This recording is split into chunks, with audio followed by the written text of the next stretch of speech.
Hello everyone, welcome back to my channel. Starting off here on Monday the 15th, I was a little bit out of ideas as to what to do, so I definitely wanted to fill in with a few stickers. These are some stickers that I made myself and that I sell in my Etsy shop. Anyway, I was kind of debating on whether or not it was a good idea to have a daily journal because at this point on the 15th, it really started feeling kind of like a chore. And I wondered if for daily, it might be better just to have a much smaller space. But then again, I also thought how the whole page is actually really small whenever you think about it. So maybe I'm just being wimpy.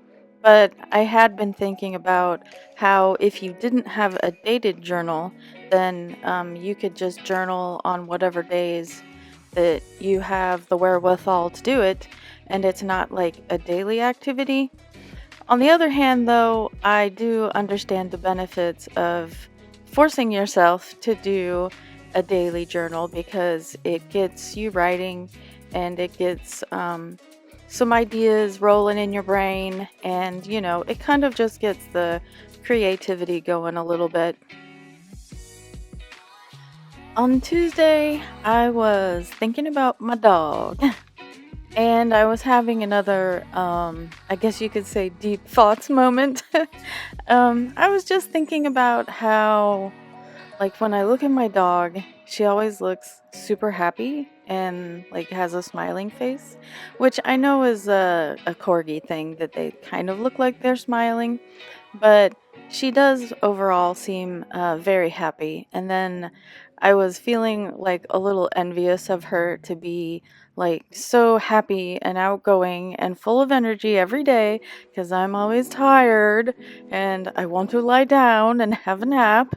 But anyway, I was thinking about it though, and the whole reason why my dog can have be like be happy every day and be excited and have all this energy is because I end up taking good care of her.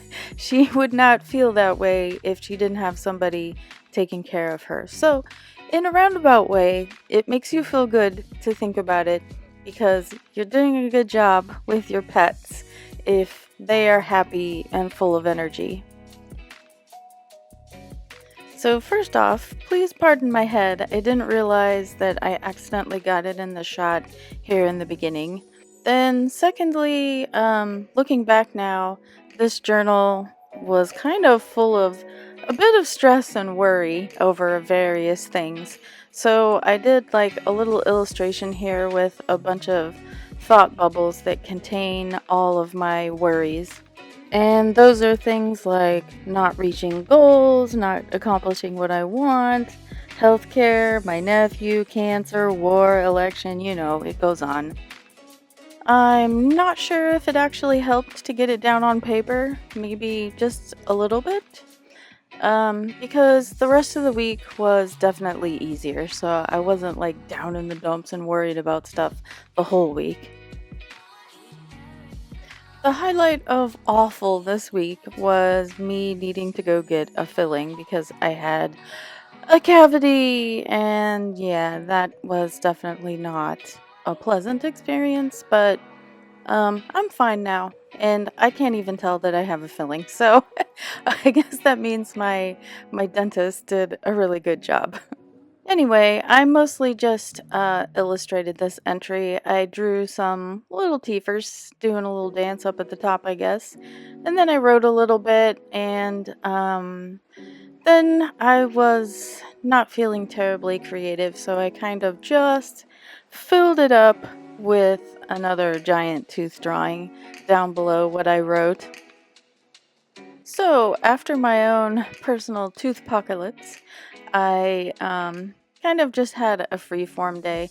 I found this little illustration of Snoopy surfboarding saying cowabunga, and it just put a smile on my face, so I just decided to print it out and stick it in here, even though it isn't any way related to what I wrote. because I ended up mostly writing about what I had been reading this week. I actually found a couple of really nice books by a new author that I'm gonna have to explore more of her works. She's Rachel Lynn Solomon. I'll talk about her some more whenever I do my book journal, because I'm just about ready to put together my whole reading journal for January here very soon, so you can look forward to that video. Anyway, this was just largely my musings on reading and how excited I am to actually put together my whole January spread for my reading journal. So next up on Saturday, I did another little doodle, and I wrote about the fact that I tried one of those heatless hair curling methods, and this one actually worked pretty well, so I definitely wanted to record that. You basically wear a roll of fleece across your head and then you wrap your hair in it, and I felt like it was giving me Ahsoka vibes, so I think you can kind of get the picture, especially with my drawing here, of how absolutely ridiculous I looked on this Saturday. That said, I definitely wasn't going anywhere because the weather was absolutely atrocious on this weekend. I don't think I actually recorded it, but it was cold, it was rainy, it was mixing with ice, it was just being all sorts of nasty.